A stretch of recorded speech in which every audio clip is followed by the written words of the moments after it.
ஒரு வழியா சிவசக்தி கல்யாணம் ரொம்ப சிறப்பா எல்லாரும் முன்னிலையும் குறிப்பா சதியோட அப்பா அம்மா முன்னாடி நல்லபடியா நடந்து முடிஞ்சது. பிரம்மதேவரும் விஷ்ணுவும் கூட இவங்க கல்யாணத்தை பார்க்கணும்னு சொல்லி தான் இங்க வந்திருந்தாங்க. நாங்க கல்யாணத்தை சிறப்பா பார்த்தாச்சு. இனி கல்யாண கொண்டாட்டத்துல மாப்பிள்ளையும் பொண்ணுக்கும் நிறைய சடங்குகள் சீரு சமத்தி எல்லாம் இருக்கும். அதெல்லாம் நீங்க பாருங்க, நாங்க கிளம்பிடுறோம் சொல்லிட்டு பிரம்மதேவரும் மகாவிஷ்ணுவும் அங்க இருந்து அப்படியே மறைஞ்சு போயிடுறாங்க. நிறைய எபிசோடுக்கு அப்புறம் இப்பதான் கொஞ்சம் மங்களகரமான மியூசிக், சந்தோஷமான மியூசிக்கே கேக்குது. அதுக்கப்புறம் நம்ம சிவனே கேக்குறாரு, கல்யாணம் முடிஞ்சிருச்சு, கல்யாணம் முடிஞ்சதும் பெரியவங்க கிட்ட ஆசீர்வாதம் வாங்கணும் இல்லையா, வா போய் வாங்கலாம் அப்படின்னு அவர் சொல்ல சரி முன்னோக்கி போக இவரு பின்னாடியே போறாரு. ரெண்டு பேரும் சேர்ந்தாப்புல நிக்கும் போது சரி அம்மா காலில் விழுந்து ஆசீர்வாதம் வாங்குறாங்க, வாழ்த்துறாங்க அம்மா. அடுத்து தச்சங்காலில் விழுந்து சதி ஆசீர்வாதம் வாங்குறாங்க. தச்ச பொண்ண வாழ்த்துறாரு, தலையில தொட்டு நல்லா இருமாங்கிறாரு.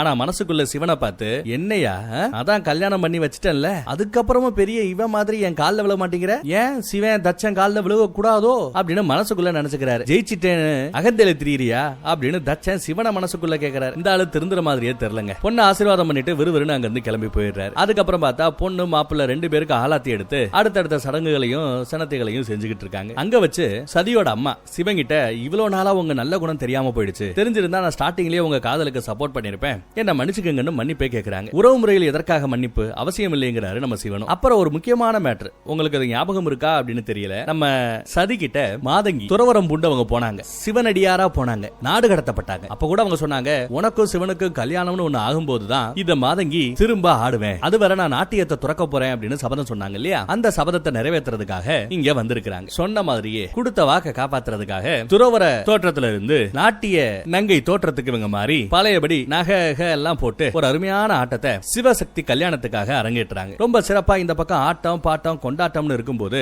அந்த பக்கத்துல எங்கடா நம்ம தச்சனை காணமே அப்படின்னு பார்த்தா, தச்சன் ஒரு ஆத்தோரமா உட்காந்துக்கிட்டு ஒரு 4-5 ஐயரை கூப்பிட்டு, என் பொண்ணு செத்து போயிட்டா, அவளுக்கு கருமாறி பண்ணணும், காரியம் பண்ணுங்க அப்படின்னு வந்து நிக்கிறார். உசுரோட இருக்கும் போதே எங்க இப்படி பண்றீங்க அப்படின்னு ஐயர்வால்ஸ் கேட்க, என் பொண்ணு செத்துட்டா, அவ்வளவுதான், காரியம் பண்ணுங்க அப்படின்னு சத்தம் போடுறாரு. இந்த பக்கம் சதியோட அம்மாவோ, எனக்கு நீங்க மருமகனா வந்தது என் பாக்கியம், என் பொண்ணுக்கு புருஷனா வந்தது அவளோட பிறவி பயனை அடைஞ்ச மாதிரி எனக்கு ஃபீல் ஆற மாதிரி எல்லாம் சொல்லி அவங்க ரெண்டு பேரையும் நல்லபடியா வாழ்த்துறாங்க. அதே சமயம் அந்த பக்கம் நடக்கிற அந்த காரியத்தை ஒருத்தவங்க நிறுத்துறாங்க. வேண்டாம் நிப்பாட்டுங்க அப்படின்னு ஒரு சத்தம். யாராது அப்படின்னு எல்லாரும் திரும்பி பாக்குறாங்க. திரும்பி பார்த்தா கையில எப்படி நம்ம சகுனி பகடை காய்களை வச்சிருப்பானோ அதே மாதிரி இந்த மாவும் பகடை காய வச்சிருக்கு. அப்படியே கீழ இருந்து மேல போக்கஸ் பண்ணி போய் முகரைய காமிக்கிறாங்க. கிட்டத்தட்ட பாம்போட ஷேப்ல நகை பண்ணி அவ தலையில போட்டிருக்கிறா. இவ பேரு தான் விஜயா, ஒரு பொம்பளை சகுனினே சொல்லலாம். நம்ம தச்சனோட பொண்ணுங்கள்ல ஒருத்தி, இல்ல எல்லாருக்கும் மூத்த பொண்ணா அப்படின்னு கூட தெரியல. பேர் என்ன?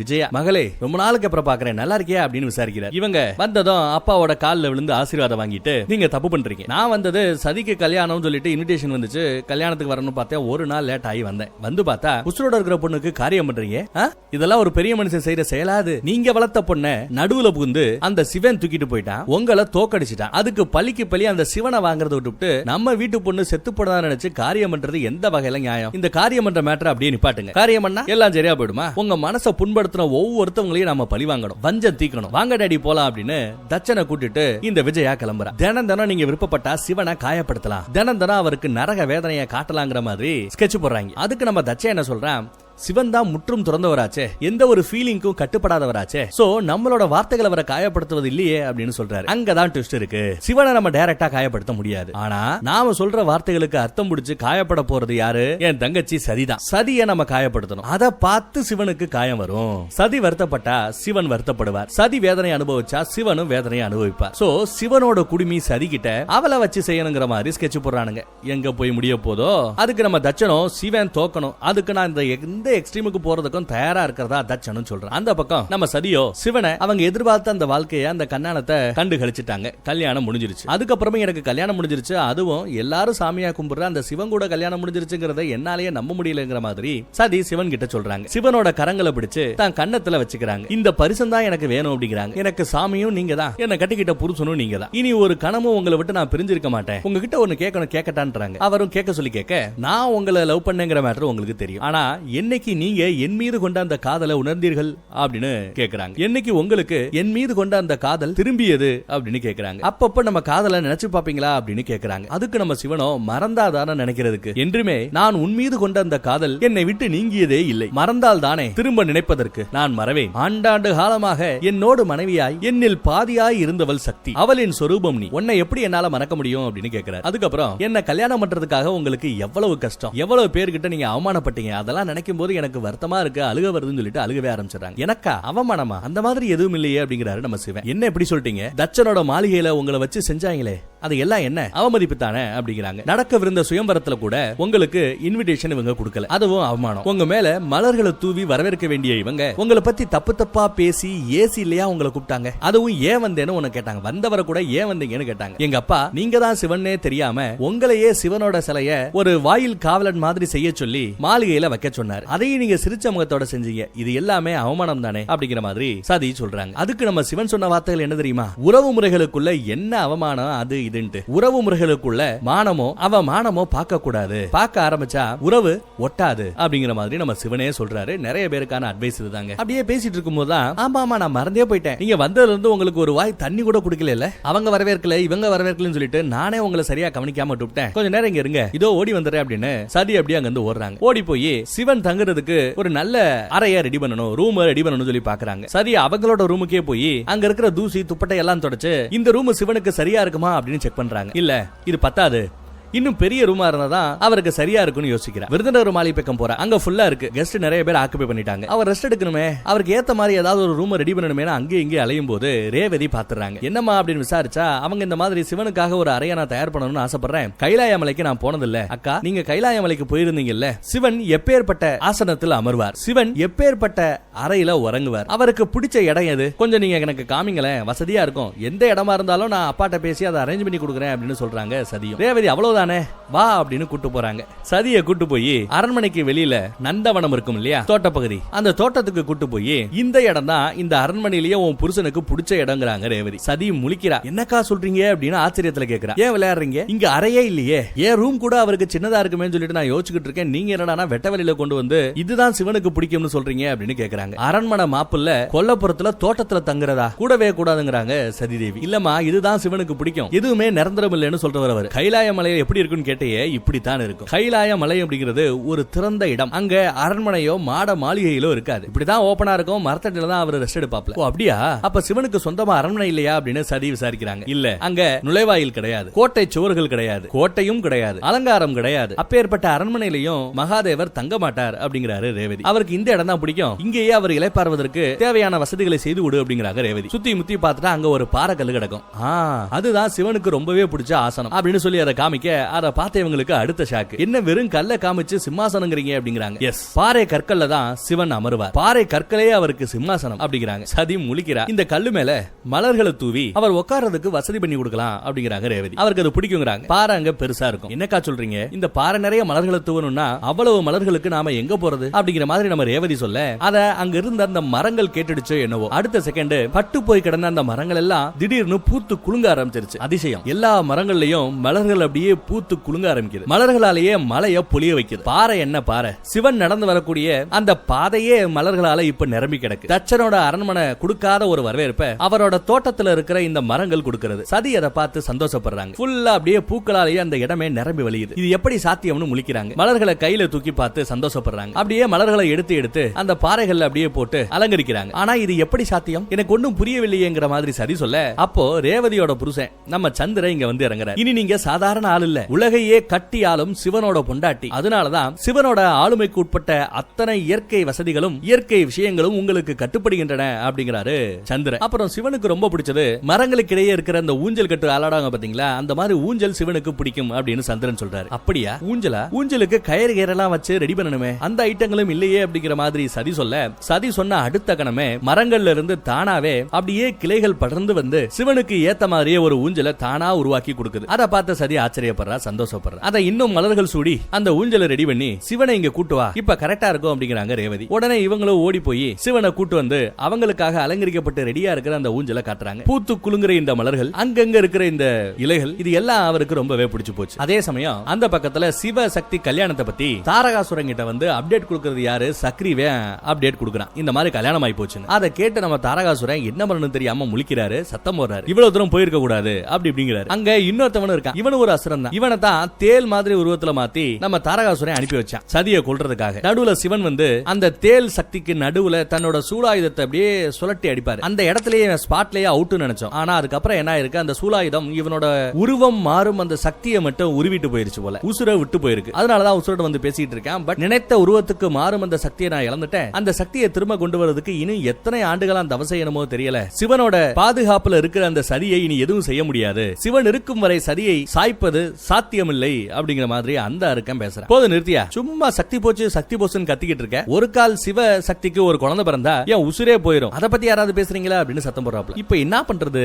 இதுக்கான தீர்வை அசுர குரு சுக்கராச்சாரியாரா தான் கொடுக்க முடியும். அவரை நான் போய் பார்க்கணும், எங்க இருக்காருன்னு விசாரிச்சா அவர் ஏதோ ஒரு பெரிய தவத்துல இருக்காரு. அதுவும் சஞ்சீவி மூலிகை சஞ்சீவி மந்திரம், இத பத்தி எல்லாம் தெரிஞ்சுக்கணும். சிவங்கிட்ட வேண்டி தவம் புரிஞ்சுக்கிட்டு இருக்க. சஞ்சீவி மந்திரத்தை மட்டும் அவர் தெரிஞ்சுக்கிட்டாருன்னா மிகப்பெரிய விஷயங்களை அவரால் சாதிக்க முடியுமா? அதுக்காக ஒரு கடும் தவம் புரிந்து கொண்டு இருக்கிறார். அது எங்க ஏதுன்னு தெரிஞ்சுக்கிட்டு இவன் விறுவிறுன்னு அங்க நோக்கி போறான். அதே சமயம் இந்த பக்கம் அரண்மனையில சதி அக்காமார்க எல்லாம் வருத்தப்பட்டு இருக்காங்க. கல்யாணம் ஆனதுக்கு அப்புறம் தட்சனை காணமே, அவர் எங்காச்சோ எங்க போனாரோ என்ன ஆனாரோ அப்படிங்கிற மாதிரி எல்லாம் யோசிச்சுட்டு இருக்காங்க. தட்ச வல்லையேன்னு வருத்தப்பட்டு இருக்கிற சமயம் தட்ச அரண்மனைக்குள்ள சரியா என்ட்ரி கொடுக்கிறாரு.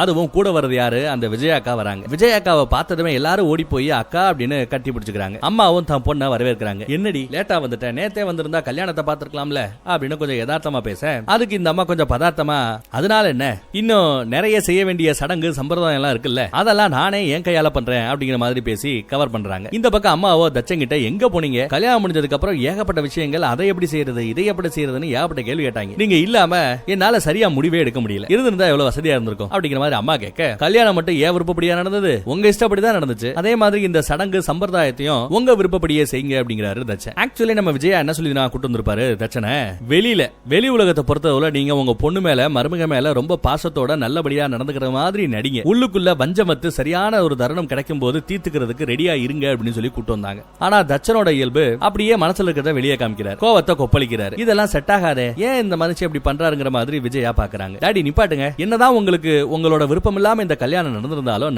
நடந்து முடிஞ்சு போச்சு, இதுக்கப்புறம் இதை மாத்தவா முடியும், அடுத்து நடக்க போற காரியத்தை பத்தி பேசுவோம், நல்லதை நினைப்போம் அப்படிங்கிற மாதிரி எல்லாம் சும்மா அடிச்சு விடுது அந்த அம்மா. அப்புறம் தான் பிட்ட போட்டு விடுது. கைலாய மலை என்ன பக்கமாவா இருக்கு அடிக்கடி போய் பார்த்து வர்றதுக்கு, அதுவும் அந்த ஏரியாக்கெல்லாம் செத்தாதான் போக முடியுங்கிறாங்க, இல்ல போற வழியிலேயே செத்துருவாங்கிறாங்க. அங்க போய் நம்ம பொண்ணு கஷ்டப்பட போகுது அப்படின்னு பேச்சு வாக்குல பிட்ட போட்டு விடுது. மனசுக்குள்ள மைண்ட் வாய்ஸ்ல அது பேசுறத நமக்கு போட்டு காமிக்கிறாங்க. இவளுக்கு இப்ப என்ன கோவம்னா, பிறந்ததுலயே கடை குட்டி தான் நம்ம சதிதேவி. சதி பிறந்ததுக்கு அப்புறம் அப்பா அம்மா பாசத்தை அநியாயத்துக்கு சதி மேலதான் கொட்டி இருக்காங்க. அது இவளுக்கு பிடிக்கல. ஏதோ அவ வந்ததுக்கு பின்னாடி தான் தான் மேல தன்னோட அப்பா அம்மாக்கு பாசம் குறைஞ்சு போச்சு அப்படிங்கிற மாதிரி விஜயா நினைக்கிறா.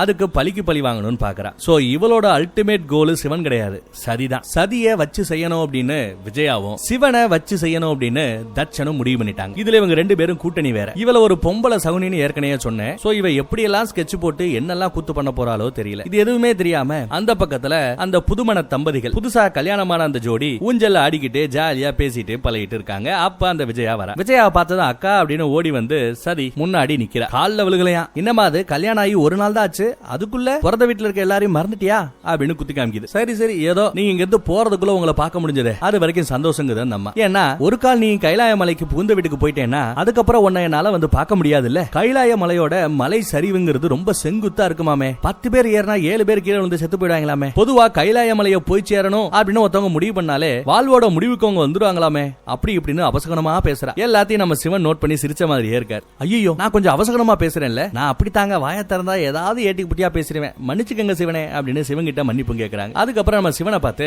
என்ன வரவேற்பு, அரண்மனையில உபசரிப்பு எல்லாம் சிறப்பா இருந்ததா, இங்க ஒரு 4 நாள் இருந்தீங்கன்னா அதுக்கப்புறம் கைலாய மலையை நீங்களே மறந்துடுவீங்க அப்படின்னு குத்தி காமிக்கிற. அப்புறம் எங்களோட முறைப்படி சம்பிரதாயப்படி கல்யாணம் முடிஞ்சது ஒரு பெரிய விருந்து அரேஞ்ச் பண்ணுவோம், அந்த விருந்துக்கு உங்க சைடு ஆட்களை கண்டிப்பா வர சொல்லணும் சரிங்களா அப்படின்னு கேட்கிறா. கல்யாண விருந்த மாப்பிள்ளையும் பொண்ணும் அவங்க கைப்பட பரிமாறணுமா, ஆனா சம்பிரதாயத்தை நீங்க எதிர்ப்பு வராம இந்த சம்பிரதாயம் லொட்டு லொசுக்கு இதெல்லாம் உங்களுக்கு பிடிக்காதாமே அப்படின்னு விஜயா மறுபடியும் ஒரு பிட்ட போடுறாங்க. அதுக்கு நம்ம சிவன், கல்யாணம் முடிஞ்சதும் நடக்கிற சில சம்பிரதாயங்கள் பெண் வீட்டாரோட உரிமை, அதுல நான் தலையிட விருப்பம் இல்ல, உங்கள் விருப்பப்படியே செய்யுங்க, விருந்துல நானும் பங்கெடுக்கிறேன் அப்படின்னு நம்ம சிவன் சொல்றாரு. அதை கேட்ட எல்லாருக்கும் சந்தோஷம். என் தரப்பு ஆட்களும் வருவாங்க அப்படின்னு வேற சொல்றது இன்னும் சிறப்பான விஷயம். சிவனோட மாமியார் ரொம்ப சந்தோஷப்படுறாங்க, சதி இன்னும் சந்தோஷப்படுறா. ஆனா அந்த விருந்துல இந்த விஜயா என்ன பாடுபடுத்த போறாளோ என்ன பிளான் பண்ணிருக்காலும் தெரியலையே. கட் பண்ணா நாம எதிர்பார்த்த அந்த விருந்து வருதுங்க. விருந்தோட ஒரு பக்கத்துல சிவனோட சொந்த பந்தங்கள் உட்கார்ந்துருக்காங்க, இன்னொரு பக்கத்துல சதியோட சொந்த பந்தங்கள் தேவர்கள் உட்கார்ந்துகிட்டு இருக்காங்க. நடுவுல அரண்மனை ஆட்கள் பரிமாறிக்கிட்டு இருக்காங்க. இலை தான் போட்டிருக்காங்க. இலை போட்டாச்சு, தண்ணி வச்சாச்சு. அங்க நந்தி மட்டும் தான் கொஞ்சம் டீசெண்டா நல்லபடியா உட்கார்ந்துருக்காரு. அந்த அல்லக்கைங்க 2 பேர் இருப்பாங்கல்ல, அவங்க அநியாயத்துக்கு அலப்பறை பண்ணிக்கிட்டு இருக்காங்க. அங்க இருக்கிற தட்டு, டம்ளர், அந்த ஐட்டம் ஃபுல்லா வெளியிலேயே வச்சிருக்காங்கடா அப்படிங்கிற மாதிரி எல்லாம் பேசிட்டு இருக்காங்க. நம்மள மதிச்சு இது வரைக்கும் விருந்துக்குன்னு ஒரு பயம் நம்மள கூப்பிட்டது இல்ல, இன்னைக்கு ஒரு புடி பிடிக்கணும் அப்படின்னு அந்த குண்டன் பேசிக்கிட்டு இருக்கான். போது நிறுத்துங்க, டீசெண்டா நடந்துக்கங்கன்னு நம்ம நந்தி கூட சொல்றாரு. ஆனா இவங்க கேட்க மாட்டேங்கிறானுங்க. அங்க அந்த பொம்பளை சகுனியோ அடுத்த ஆட்டத்துக்கு தயாராயிட்டா. சாப்பாட பரிமாற போற அந்த சமயம் தேவர்கள் உட்கார்ந்துகிட்டு இருக்கிற அந்த பக்கத்துல தான் பரிமாறுறாங்க. இவங்க அலையறாங்க, கிடைக்கல சாப்பாடு. வெயிட் பண்ணியா போடுவாங்க அப்படின்னு நந்தியும் சத்தம் போடுறாரு. அங்க நம்ம சதி தேவி வராங்க. அவங்க வந்ததும் நம்ம பசங்களுக்கு தான் பரிமாறுவாங்க போல பரிமாற போறாங்க. அப்போன்னு பார்த்து நம்ம விஜய் என்ன பண்றாங்க, இல்ல பரிமாறாத, ஒரு நிமிஷம் நிப்பாட்டு. தேவர்களுக்கு என்ன பரிமாறுறோம், அதோட பேர் என்ன, சாப்பிடுறது எவ்வளவு டேஸ்டா இருக்கும், இதெல்லாம் அவங்களுக்கு தெரியும். உங்க ஆட்களுக்கெல்லாம் இதெல்லாம் புதுசு இல்ல, இந்த ஐட்டங்கள் எல்லாம் சாப்பிட்டுருக்க மாட்டாங்கல்ல, அதனால ஒவ்வொரு பீஸும் எப்படி இருக்கும் என்னன்னு நான் டெமோ காமிக்கணும் அப்படின்னு சொல்லிட்டு என்ன கூத்து பண்ணுதுன்னு பாருங்க அந்த அம்மா. இத பாத்தீங்களா, இதுக்கு பேரு தான் அதிரசம், சாப்பிட்டா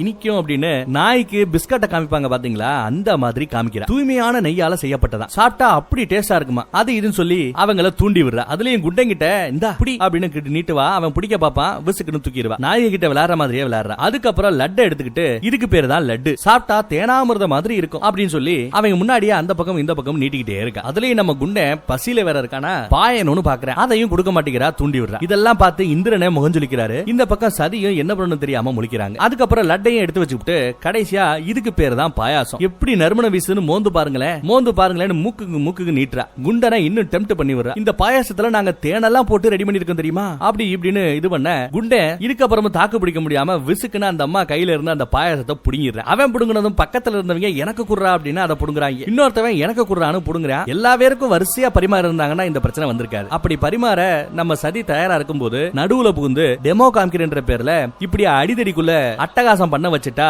விஜயா. நந்தி வேண்டாம் அமைதியா இருங்கன்னு தடுக்க பாக்குறான். பட் அது கூட பாக்குறவங்க பார்வைக்கு அவனும் சாப்பாட்டு கலையிற மாதிரி தெரியும். சண்டையை தூண்டி விட்டு அதுக்கப்புறம் விஜயாக்கா, என்ன சதி உன் புகுந்து விட்ட ஆட்கள் இப்படி மோசமா இருக்கானுங்க, ஒரு வாய் சோத்துக்கு அடிச்சுக்கிட்டு இருக்காங்களே அப்படி இப்படின்னு சொல்லி இன்னும் ஏத்தி விடுற. ஆமா இன்னும் ஏன் சாப்பாடு பரிமாறாம இப்படியே வெயிட் பண்ணிட்டு இருக்கீங்கன்னு அந்த பக்கம் வந்த நம்ம சதியோட அம்மா கேக்குறாங்க. எதுக்கு வெயிட் பண்ணிக்கிட்டு, தாராளமா பரிமாறுங்க அப்படிங்கிறாங்க. சப்தரிசிகளை சாப்பிடுறதுக்கு கூட்டு வந்திருக்காங்க அந்த அம்மா. நல்ல வேலையா பரிமாற ஆரம்பிச்சதுனால இவங்க கொஞ்சம் அமைதியா இருக்கானுங்க. அதுலயும் நம்ம குண்டன் பயங்கரமா ஆர்ப்பரித்து கொண்டு இருக்கிறான். ஒவ்வொரு கரண்டியா வச்சுக்கிட்டு இருக்கும்போது இதெல்லாம் பத்தாது, மொத்தமா கொடுங்கன்னு சட்டியோட வாங்கி வச்சுக்கிறேன் அந்த குண்டன். அந்த சட்டில இருந்து எனக்கு வேணும்னு சொல்லிட்டு அவங்க எல்லாம் அடிக்க ஆரம்பிச்சுக்கிறாங்க. அடிதடி ஆகி போகுது. என்கிட்ட கொடுன்னு அந்த சட்டியோட புடுங்க முயற்சி பண்ணி பயங்கர அடிதடி ஆகி போகுது. அந்த இடமே நாஸ்தி ஆகுது. டீசெண்டா சாப்பிடணும்னு உட்கார்ந்துகிட்டு இருந்த அந்த தேவாதி தேவர்களும் எந்திரிச்சிடறாங்க இந்த கூத்துல. அவங்கள அங்க இருக்கிற சட்டி கிட்டின்னு எல்லாத்தையும் அவங்களே எடுத்து இஷ்டத்துக்கு வச்சு புடிச்சதெல்லாம் வச்சு தின்ன ஆரம்பிச்சானுங்க. காட்டு மிராண்டி கூட்டம் திடீர்னு ஒரு நாள் விருந்துக்கு சண்டை போடுற மாதிரி பயங்கரமா அடிச்சுக்கிட்டு சாப்பிட்டுக்கிட்டு இருக்காங்க. அதெல்லாம் பார்த்து சதி என்ன பண்ணு தெரியாம ஒரு செகண்ட் பேசாம அங்க இருந்து போனா போதுங்கிற மாதிரி நினைச்சு அங்க இருந்து போக ஆரம்பிக்கிறாங்க. அந்நேரமா பார்த்து நம்ம சிவன் அங்க வர. இங்க வந்து பார்த்தா காட்டு மிராண்டித்தனமா அவங்க எல்லாம் சாப்பாட்டுக்கு அடிச்சுக்கிட்டு சட்டி முட்டிகளை புடுங்கி வச்சுக்கிட்டு ஒவ்வொரு இடத்துலயும் பிடிச்ச மாதிரி இடத்துல உட்காந்துக்கிட்டு கைய உள்ள விட்டு அள்ளி தின்றாங்க. இதெல்லாம் பார்த்து சரி என்னங்க அது வந்து அப்படின்னு மேட்டர் சொல்ல வர சிவனும் இந்த காட்சியை பார்த்து எல்லா பேரும் முகம் சுளிஞ்சுகிட்டு இருக்கிற அந்த ஒரு தருணத்துல சிவனோட பார்வையில இந்த காட்சியை பார்த்து அவருக்கு முகம் சுளிக்கவே இல்ல. சாப்பிடணும் சொல்லி உட்காந்துட்டு இருந்தவங்க கூட முகம் சுளிச்சுக்கிட்டு இவங்க கூட உட்காந்து சாப்பிடுறதாங்கிற மாதிரி தேவர்கள் எந்திரிச்சிட்டாங்க. ஆனா தேவாதி தேவன் மகாதேவன் இதெல்லாம் பார்த்து முகம் சுளிக்கல. பார்த்தாயா உங்க வீட்டு விருந்த என் தரப்பு மக்கள் எவ்வளவு வரவேற்போட உங்களோட விருந்தை ஏத்துக்கிட்டாங்கன்னு பார்த்தாயா, இந்த மாதிரி ஒரு வரவேற்ப உங்களோட விருந்துக்கு வேற யாருமே கொடுத்திருக்க மாட்டாங்க. உண்மையான சந்தோஷங்கிறது இப்படி மத்தவங்களுக்கு சாப்பாடு போட்டு பார்த்து அவங்க சாப்பிடுற அந்த அழகை ரசிக்கிறது தானே அப்படின்னு நம்ம சிவன் வேற மாதிரி அதை ரசிக்க ஆரம்பிக்கிறார். உங்க விருந்தோம்பல முழு மனதோட நாங்க ஏத்துக்கிட்டதுக்கு இதை விட ஒரு சான்று வேணுமா அப்படிங்கிறாரு நம்ம சிவன். இவங்க சாப்பிடுற அந்த அழகை பார்த்தா எனக்கே சாப்பிடணும்னு தோணுது, எனக்கு பரிமாறுவாயா அப்படின்னு கேட்டுட்டு விறுவிறுன்னு போய் அவங்களுக்கு மத்தியில இவரும் உட்கார்ந்து சாப்பாட்டுக்கு தயாராயிட்டார். சிவன் சாப்பிட உட்கார்ந்ததுமே சிவனடியார்கள் எல்லா பேரும் அப்படியே அங்க எந்திரிச்சு அவர் சாப்பிடுற அந்த அழகை பார்க்க ஆரம்பிச்சாங்க. சிவன் மட்டும் இப்ப தனியா சாப்பிட்டுட்டு இருக்காரு. அதை பார்த்ததும் சதிக்கும் சுத்தி இருக்கிற இந்த காட்டுமிராண்டித்தனத்தையோ இல்ல இந்த முகஞ்சொலிக்கிற விஷயங்களையோ பார்த்து அவங்களுக்கு இருந்த அந்த சலிப்பு போயிடுது. சிவன் எப்படி மத்தவங்களை பாக்குறாரோ அந்த பார்வையில இப்ப சதியும் பார்க்க ஆரம்பிச்சிட்டாங்க. அப்படியே சிவனுக்கு பக்கத்துல உட்கார்ந்து அவங்களும் சாப்பிட ஆரம்பிச்சிட்டாங்க. சிவனே பக்கத்துல இந்த மாதிரி சதி ஒரு படி இறங்கி வந்து உட்கார்ந்ததும் அவரே அவர் கையால தான் பொண்டாட்டிக்கு ஊட்டி விடுறாரு. இவங்களும் ஊட்டி விடுறாங்க. இதையெல்லாம் பார்த்ததும் சப்த ரிஷிகள் இருக்கிற நம்ம காசி ரிஷியோ ஆஹா விருந்துனா இதுதாயா விருந்து, மகாதேவரே இப்படி சபைக்கு மத்தியில உட்கார்ந்து சாப்பிடுற இந்த காட்சி இது வரைக்கும் யாரு பார்த்திருக்கா, அவரோட சேர்ந்து இந்த விருந்துல சாப்பிடாம விட்டுட்டோம்னா இந்த நாளை நினைச்சு நாம எண்ணி வருந்துவோம், நான் உட்கார்ந்து சாப்பிட போறேன்னு சொல்லிட்டு அவரு சாப்பிட கிளம்பிடுறாரு. சப்த ரிஷிகள் சாப்பிட ஓடி வந்துடுறாங்க. முகஞ்சுளிச்சு எந்திரிச்ச தேவர்களும் இப்போ நாம பண்ணது தப்புன்னு புரிஞ்சுக்கிட்டு புரிஞ்சுக்கிட்டு தேவர்களுக்கெல்லாம் தேவர் மகாதேவரே ஜாதி பார்க்காம குணம் பார்க்காம வேறுபாடு பகட்டாம இப்படி மக்களோட மக்களா மனுஷ பயவுகளெல்லாம் ஒண்ணுங்கிற மாதிரி நடுவுல உட்கார்ந்து சாப்பிடுறாரு. நமக்கு என்னடா ஓவர் புத்தி கெத்து அப்படின்னு புரிஞ்சுக்கிட்டு அவங்களும் பண்ண தப்புக்கு மனசார மனதளவுல மன்னிப்பு கேட்டுட்டு அவங்களும் சபையில உட்கார்ந்து சாப்பிட ஆரம்பிக்கிறாங்க. விஜயாவோட முகத்துல பாக்கணுமே, ஆஹா ஏதோ ஒரு குண்டை தூக்கி போட்டு இதை ஒரு பெரிய பிரச்சனையாக்கி குடும்பத்தை ரெண்டாக்கணும் அப்படின்னு பார்த்தா சிவனோட எளிமையும் அவரோட பாக்குற ரசனையும் அப்படியே மாறி அவ எதிர்பார்த்த மாதிரி இல்ல. சாதாரண ஒரு மாப்பிள்ளையா இருந்திருந்தா கதை வேற மாதிரி போயிருக்கும். ஆனா இங்க இந்த வீட்டு மாப்பிள்ளை சிவன், அதனால அவளோட பிளான் பலிக்கல. விருந்த காரணம் காட்டியே சிவனை விரட்டி விடலான்னு பார்த்தா அது முடியல. சிவன் ரொம்ப சிம்பிளா மேட்டரை சால்வ் பண்ணிட்டார். கல்யாணமாயி அடுத்த நாளே இந்த ஜோடியை பிரிக்கணும்னு ஆசைப்படுற இந்த விஜயா கிட்ட இருந்து இந்த பொம்பளை சகுனி கிட்ட இருந்து இந்த ஜோடி தப்பிக்குமா? சதியை டார்கெட் பண்ணி சதியை காயப்படுத்தி அதன் மூலமா சிவனை காயப்படுத்தணும்னு நினைக்கிற இவங்களோட நினைப்பு பலிக்குமா? மீதி கதையை நெக்ஸ்ட் எபிசோட்ல பாப்போம். தேங்க்யூ.